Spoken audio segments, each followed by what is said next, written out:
ರಾಯಚೂರು ಕೃಷಿ ವಿಜ್ಞಾನಗಳ ವಿಶ್ವವಿದ್ಯಾಲಯಗಳ 17ನೇ ಸಂಸ್ಥಾಪನಾ ದಿನಾಚರಣೆಯು ಶನಿವಾರದಂದು ವಿಶ್ವವಿದ್ಯಾಲಯದ ಆವರಣದಲ್ಲಿ ಜರುಗಿತು. ದಿನಾಚರಣೆಯ ಉದ್ಘಾಟನೆಯನ್ನು ಕರ್ನಾಟಕ ಸರ್ಕಾರದ ಜೀವಿ ಪರಿಸ್ಥಿತಿ ಮತ್ತು ಪರಿಸರ ಇಲಾಖೆಯ ಪ್ರಧಾನ ಕಾರ್ಯದರ್ಶಿಗಳಾದ ಡಾಕ್ಟರ್ ಶ್ರೀನಿವಾಸಲು ಅವರು ನೆರವೇರಿಸಿ ಮಾತನಾಡಿದರು. ನಿರಂತರ ಬದಲಾವಣೆಯು ಜಗದ ನಿಯಮ. ಜೀವನದಲ್ಲಿ ತೊಂದರೆಗಳು ಬರುವಂತಹುಗಳೇ. ಆದರೆ ಅವುಗಳಿಗೆ ಪರಿಹಾರ ಹುಡುಕುವುದು ಅಸಾಧ್ಯವೇನಲ್ಲ. ಇದನ್ನು ವಿದ್ಯಾರ್ಥಿಗಳು ನೆನಪಿನಲ್ಲಿಟ್ಟುಕೊಂಡು ಸಮರ್ಪಣಾ ಮನೋಭಾವ, ಶಿಸ್ತು ಹಾಗೂ ಭಕ್ತಿಪೂರ್ವಕ ಮನಸ್ಸಿನಿಂದ ಶ್ರಮಪಟ್ಟರೆ ಯಶಸ್ಸು ಕಟ್ಟಿಟ್ಟ ಬುತ್ತಿ ಎಂದು ವಿದ್ಯಾರ್ಥಿಗಳಿಗೆ ಪ್ರೇರಣೆ ನೀಡಿದರು. ಸಂಕೇತ ಈ ಜ್ಞಾನಜ್ಯೋತಿ ಸದಾ ಬೆಳಗ್ತಾ ಇರಲಿ.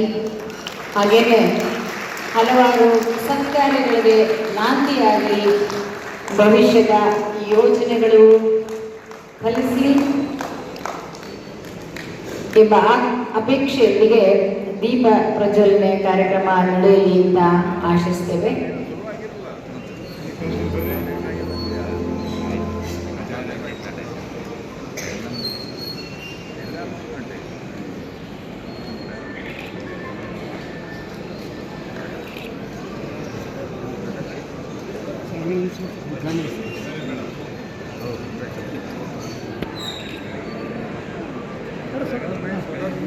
ಹದಿನೇಳನೇ ಸಂಸ್ಥಾಪನಾ ದಿನಾಚರಣೆ ಸಮಾರಂಭದಲ್ಲಿ ಈಗ ಉದ್ಘಾಟನಾ ಕಾರ್ಯಕ್ರಮ ವಿದ್ಯಾಲಯದ ವ್ಯವಸ್ಥಾಪನಾ ಮಂಡಳಿ ಸದಸ್ಯರು ಹಾಗೂ ವಿಶ್ವವಿದ್ಯಾಲಯದ ಎಲ್ಲ ಅಧಿಕಾರಿಗಳು ಕೂಡಿ ದೀಪ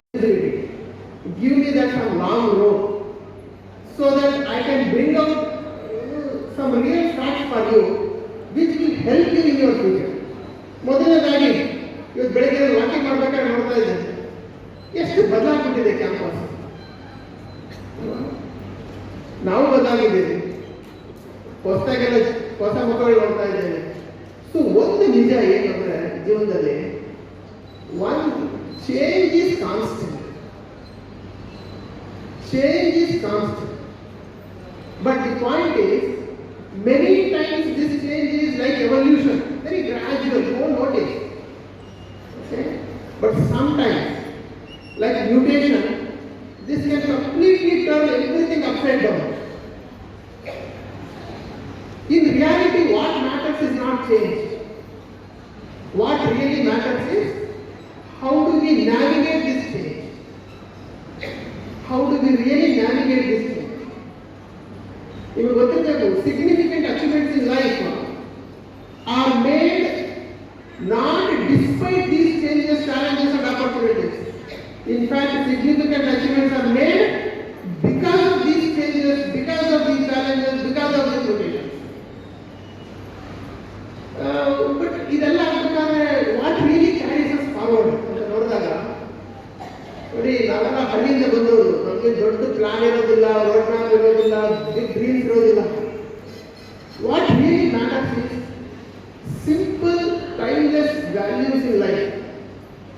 ಎಲ್ಲರಿಗೂ ಗೊತ್ತಿದೆ, dedication, devotion, discipline, never say die attitude, ಮತ್ತು ಒಂದು ಸ್ವಲ್ಪ add competition to ourselves. Slowly we will realize, especially young boys and girls, progress is not defeating others. Progress is becoming better version of ours. ಇದನ್ನ ನಾನು substantiate with some few examples, because real life examples, so that you will realize this is not philosophy and this is practical. ನಿಮ್ಮ ಮುಂದೆ ನಾನು ಹೇಳ್ತಿದ್ದೇನೆ. What I remember, or what really shaped me was not the meritorious gold medal that I received in this hall. Okay, what taught me lesson is the exam that I did in my 4th year agriculture economics course, LB Bhulan course. Unfortunately, first unannounced exam, I lost 6 marks or 10. So my A grade was hanging on a thread. I had to face another 90 marks exam, and I only had 4 marks to defend my A grade. Friends, 81 is also same as 91. You can go and enjoy life. Only one exam, one test. B is also graded. But A ಮಾತ್ರ grade ಅಲ್ಲ, B is also graded. But that's French perspective. ನನ್ನ ಮನಸ್ಸಲ್ಲಿ ಏನೋ ಹೇಳ್ತಾ ಇದ್ದಾರೆ, no, don't give up. It's difficult, but not impossible. 6 ಬಾಲಲ್ಲಿ 6 sixer ಹೊಡೆಯೋ ಅವಕಾಶ ಇದೆ. ಪ್ರತಿದಿನ ಮಾಡೋಕ್ಕಾಗಲ್ಲ, ಆದರೆ ಅವಕಾಶ ಇದೆ. So I don't let you down. Only way to get my A grade was to ace every other exam. Because I had 90 marks and then 4 marks to be done. I worked harder than ever before. Every test, every class, every exam, every lab, everything. Finally, I had made it. And got my A grade. I ಖುಷಿ ಆಗ್ತದೆ. But ಯಾವತ್ತೊಂದು ಒಂದು ಪಾಠ ಕಲಿಸ್ತೀವಿ ಏನಂತ ಹೇಳಿದ್ರೆ, exam ಬಂದಮೇಲೆ sir ಕೂಡ ಎಲ್ಲಿ ಹೋಗೋದು ಸರ್ ಈಗ ಮಾಡಿದೆ. ಅವ್ರು ಕರೆದ್ಬಿಟ್ಟು, ಶ್ರೀನಿವಾಸ್, ಈ ಗ್ರೇಡ್ ನಿನ್ನ ಟ್ಯಾಲೆಂಟ್ಗಲ್ಲ, ನಿನ್ನ ಫೈಟ್ಗೆ. This is not for your talent, but for your fight. That day, as a young boy, I knew one truth of life. ಏನಂದ್ರೆ, ನಾವು ಪ್ರಯತ್ನ ಪಟ್ಟರೆ universe conspires to make things happen for you if your effort is true. Because luck favors the brave. We get defeated when we give up. The minute you give up, you are defeated. Otherwise, you are not defeated. That is the first lesson. ಕಾರ್ಯಕ್ರಮದ ಅಧ್ಯಕ್ಷತೆಯನ್ನು ಕುಲಪತಿ doctor M Hanumanthappa ವಹಿಸಿ ಮಾತನಾಡಿ, ಕೃಷಿ ವಿಜ್ಞಾನಗಳ ವಿಶ್ವವಿದ್ಯಾಲಯದಲ್ಲಿ ವ್ಯಾಸಂಗ ಮಾಡಿದ ಅನೇಕ ವಿದ್ಯಾರ್ಥಿಗಳು ದೇಶ ಮತ್ತು ರಾಜ್ಯ ವ್ಯಾಪ್ತಿ ಅನೇಕ ಸಂಸ್ಥೆ ಹಾಗೂ ಸರ್ಕಾರದಲ್ಲಿ ಉನ್ನತ ಹುದ್ದೆಯಲ್ಲಿದ್ದಾರೆ. ರೈತರ ಏಳಿಗೆಗಾಗಿ 55 ಹೊಸ ತಳಿಗಳನ್ನು 500 ತಂತ್ರಜ್ಞಾನಗಳನ್ನು ಬಿಡುಗಡೆಗೊಳಿಸಿದೆ. ವಿಶ್ವವಿದ್ಯಾಲಯವು ಆವಿಷ್ಕರಿಸಿದ ಇ-ಸ್ಯಾಪ್ ತಂತ್ರಜ್ಞಾನ ಕರ್ನಾಟಕ ರಾಜ್ಯ ಹಾಗೂ ಇತರೆ ರಾಜ್ಯಗಳಿಗೆ ಪಸರಿಸಿರುವುದು ಹೆಮ್ಮೆಯ ಸಂಗತಿ. ವಿದ್ಯಾರ್ಥಿಗಳು ಶಿಸ್ತು, ಸಮಯ ಪಾಲನೆ ಹಾಗೂ ಪ್ರಾಮಾಣಿಕತೆಯನ್ನು ಜೀವನದಲ್ಲಿ ಅಳವಡಿಸಿಕೊಳ್ಳಲು ಕರೆ ನೀಡಿದರು. ಅವರವರೊಂದು ಇನ್ಸ್ಪೈರ್ ಆಗಿ ನಮ್ಮ ವಿದ್ಯಾರ್ಥಿಗಳಿಗೊಂದು ಮಾರ್ಗದರ್ಶನ ಮಾಡಿ, ಅದೇ ರೀತಿ ನಮ್ಮ ವಿದ್ಯಾರ್ಥಿಗಳ ಬೆಳವಣಿಗೆ ಆಗಲು ಮುಖ್ಯ ಒಂದು ಉದ್ದೇಶ. ಅದೇ ರೀತಿ IFS, IAS ಬೇರೆ ಉನ್ನತ ಹುದ್ದೆ ಇರತಕ್ಕಂಥ ನಮ್ಮ ವಿದ್ಯಾರ್ಥಿಗಳನ್ನ ಪ್ರತಿ ವರ್ಷ ನಾವು ಕರೆಸ್ತಾ ಇದ್ದೇವೆ.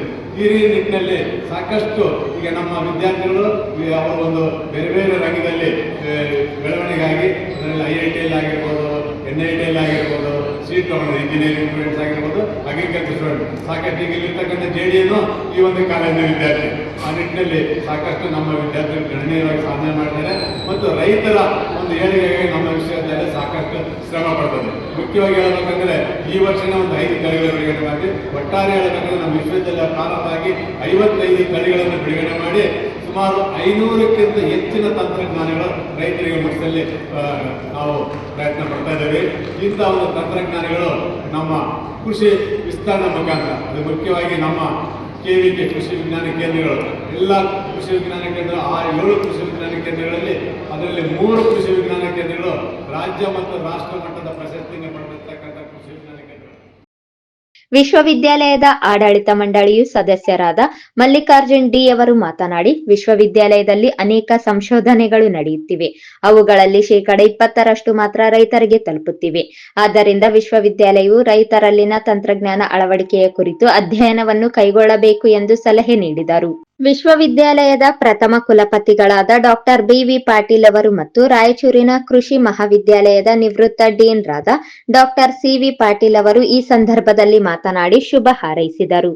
ವಿಶ್ವವಿದ್ಯಾಲಯದ ಆಡಳಿತ ಮಂಡಳಿಯ ಇನ್ನೋರ್ವ ಸದಸ್ಯರಾದ ಮಲ್ಲೇಶ್ ಕೊಲಿಮಿ, ವಿಶ್ವವಿದ್ಯಾಲಯದ ಎಲ್ಲ ಅಧಿಕಾರಿ ವೃಂದ, ಶಿಕ್ಷಕ ಮತ್ತು ಶಿಕ್ಷಕೇತರ ಸಿಬ್ಬಂದಿ, ಕೃಷಿ ಕಾರ್ಮಿಕರು, ವಿದ್ಯಾರ್ಥಿ ಹಾಗೂ ವಿದ್ಯಾರ್ಥಿನಿಯರು ಈ ಸಂದರ್ಭದಲ್ಲಿ ಉಪಸ್ಥಿತರಿದ್ದರು. ಈ ಸಂದರ್ಭದಲ್ಲಿ ವಿಶ್ವವಿದ್ಯಾಲಯದಿಂದ ರಾಯಚೂರು ಜಿಲ್ಲೆಯ ಮಸ್ಕಿ ತಾಲೂಕಿನ ಗುಡಿಹಾಳ ಗ್ರಾಮದ ಶಿವಕುಮಾರ್ ಪಾಟೀಲ್ ಅವರು ಕೃಷಿ ಮತ್ತು ಕೃಷಿಯೇತರ ಚಟುವಟಿಕೆಗಳಲ್ಲಿ ಮಾಡಿದ ಸಾಧನೆಗಳನ್ನು ಗುರುತಿಸಿ ರಾಯಚೂರು ಕೃಷಿ ವಿಜ್ಞಾನ ಕೇಂದ್ರ ಪ್ರಾಯೋಜಿತ 2025ರ ಕೃಷಿ ರತ್ನ ಪ್ರಶಸ್ತಿ ಹಾಗೂ ಚಿನ್ನದ ಪದಕ ಬಹುಮಾನವನ್ನು ನೀಡಿ ಗೌರವಿಸಲಾಯಿತು. ಅಲ್ಲದೆ ಅತ್ಯುತ್ತಮ ಶಿಕ್ಷಕ, ಸಂಶೋಧನಾ ವಿಜ್ಞಾನಿ, ವಿಸ್ತರಣಾ ವಿಜ್ಞಾನಿ, ಕ್ಷೇತ್ರ ಅಧೀಕ್ಷಕ, ಸೇವಾ ಸಿಬ್ಬಂದಿ, ಕ್ಷೇತ್ರ ಸಹಾಯಕ ಹಾಗೂ ಅತ್ಯುತ್ತಮ ಕೃಷಿ ಕಾರ್ಮಿಕ ಪ್ರಶಸ್ತಿಯನ್ನು ಅರ್ಹರಿಗೆ ನೀಡಿ ಗೌರವಿಸಲಾಯಿತು. ಅಧಿಕಾರಿ ವೃಂದ, ಶಿಕ್ಷಕ ಮತ್ತು ಶಿಕ್ಷಕೇತರ ಸಿಬ್ಬಂದಿ, ಕೃಷಿ ಕಾರ್ಮಿಕರು, ವಿದ್ಯಾರ್ಥಿ ಹಾಗೂ ವಿದ್ಯಾರ್ಥಿನಿಯರು ಸಂಸ್ಥಾಪನಾ ದಿನಾಚರಣೆಗೆ ಸಾಕ್ಷಿಯಾದರು.